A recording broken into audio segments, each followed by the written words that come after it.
Have you ever stayed awake at night wondering how much everything inside of one of those big old school buses weigh? Well, me neither. However, if you do join us this week, you'll see us starting to do some of the cleanup and prep work of the windows, and as well as a few things on the electrical, getting ready before our weigh in with our completely empty bus. And you will find out that we have removed over 1 ton of material out of this bus, leaving us with over 5.5 tons of breathable, workable space so that we're well within our weight limits, safe, legal, and it's going to be a great foundation to work with here. So come and check it out. So what we've been working on here the last couple of days was taking the window frames or windows out of the frames and getting the initial cleaning, taking all of the initial sealants and rubber seals around the emergency windows. Started taking off some of these L brackets that hold the ceiling in place. And so we're removing those. We'll just have a nice flat edge. We'll be putting our strapping along here. And then that way we'll be able to backfill with the spray foam insulation. Adjusted a couple of the windows because there's two different sizes, and wherever it's the same size, you can obviously swap it around. So I have one window here that's not budging and staying up. So I moved that to where it's going to be behind a wall panel anyway, so we won't need to open and close it. And then I also moved some of the emergency windows to be one over the kitchen, so we can swing that open, have some additional airflow. Left one up at the front where it'll be over the living room. And then on the other side here, where I took a big one out, I'm gonna swap the other small emergency hatch to go on this side to open above the other bench. And then we'll be leaving the last one in our bedroom where there'll probably be a little desk, a flip up desk at the end of the bed. So we'll be able to prop that open and have a little bit extra air, a little bit extra breeze. And cleaning it out, cleaning all the glue off of these edges here, getting it prepped. I don't have a guarantee of 2 weeks of sun, so I'm doing it in stages where I'm taking out a section, cleaning them out, initial clean, putting them back in place so that when the rain comes, the bus stays dry. I'm gonna switch over and do the other side next over the next couple of days. Then once that has its initial clean, take them out again in sections, sand and prep the frames, put any primers and all of that, and then be able to do a few windows at a time just to make sure that we're not rushed, not doing anything halfway, but making sure that it all gets done properly. I want to do some butyl tape, and then I landed on going with the Sikaflex. I'm gonna go, I know that it's been recommended the 291. I'm gonna step it up to the 295, which just has a little bit better UV protection, but basically all the same attributes as the 291, if my memory is serving correctly. So we're gonna be putting the butyl tape around as if it was like an RV window going in, but then screwing them in tight, and then also putting a layer of the Sikaflex, just to make sure we've got extra protection, extra water control, or water deflection rather. And so with that, I'm hoping we will have a one shot to seal it off right away. And then the other reason I'm going with the Sikaflex is instead of the Manus Bond. I know the Manus Bond is often what Bluebird uses itself. I want to be able to use this in other areas, other applications. I want to get in the one emergency hatch here. I want to do a boat hatch to go through, so it'll be a skylight that we could also get through. And so being able to seal that with a marine grade sealant just I believe is fitting for that. So kind of goes with each other. So that's the reason to do the switch, do it all marine grade, and I think that'll be more than adequate and keep this bus dry on the inside, dry inside the walls, because the spray foam will keep a lot of the moisture out, but we also don't want anything growing in between the spray foam and the exterior panel and have fungi and stuff like that growing out the side. So that's the reason that I want to make sure we do a thorough. I've heard even putting some little couple of drill holes in the bottom underneath each of the window cavities in the floor, so that if there is any moisture, it has a place to drain and go out.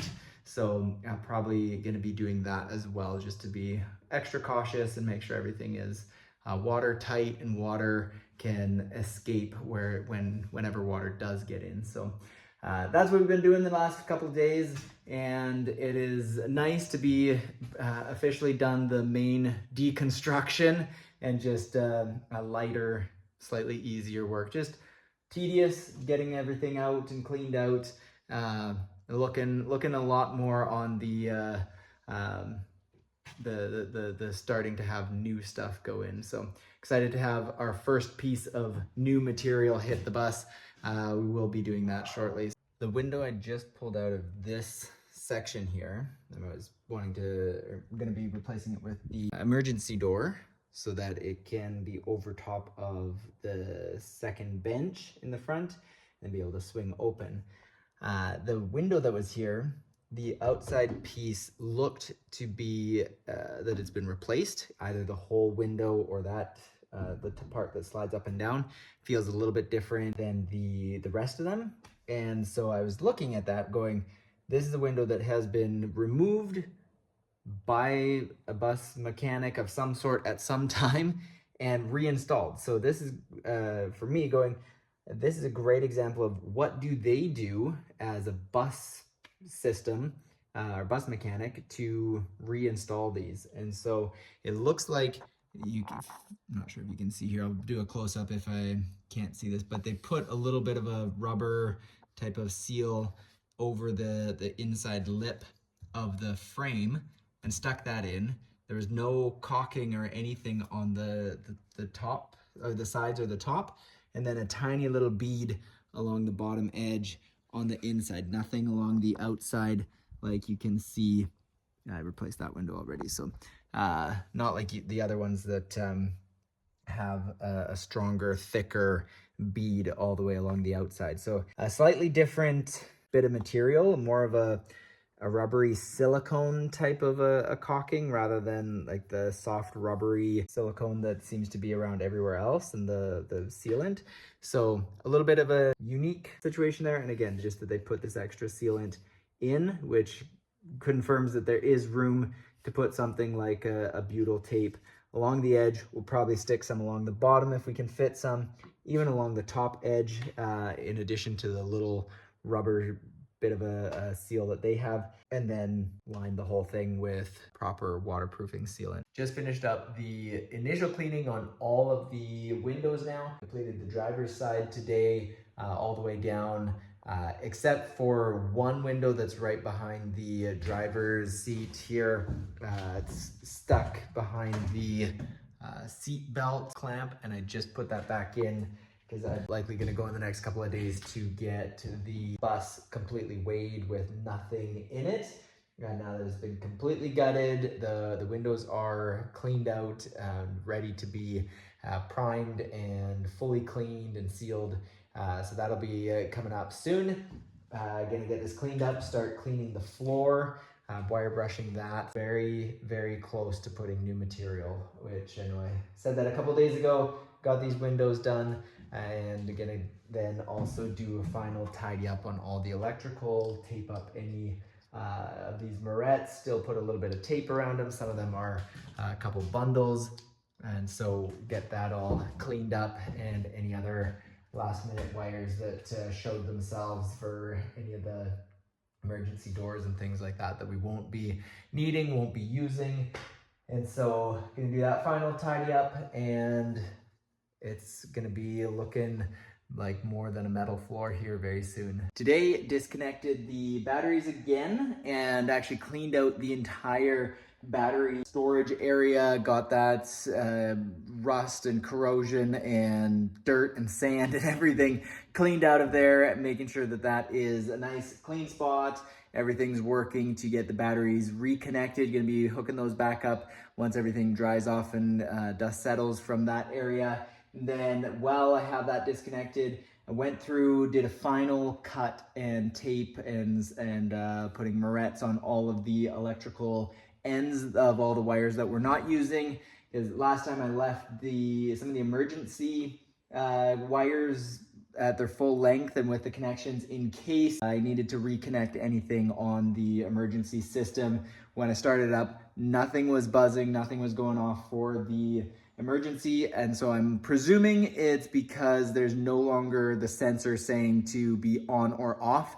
It's just completely disconnected, so there's no sound coming from that, which is great. And so I'm sure once I do my final walk through and clean up around the driver's area and pull some of those panels off, may find more access to fully remove that system. And so for now, it is working great, and I'm gonna connect these batteries up, take the bus tomorrow to get it weighed on its completely empty, bare bones weight so that we know what we're starting with. And as we add our new material to the bus, we can make sure that we're within limits, within safety, within legality, and all of that. So I'm very excited to take this on the road again for a quick little drive to the scales and get started with new materials coming in very quickly.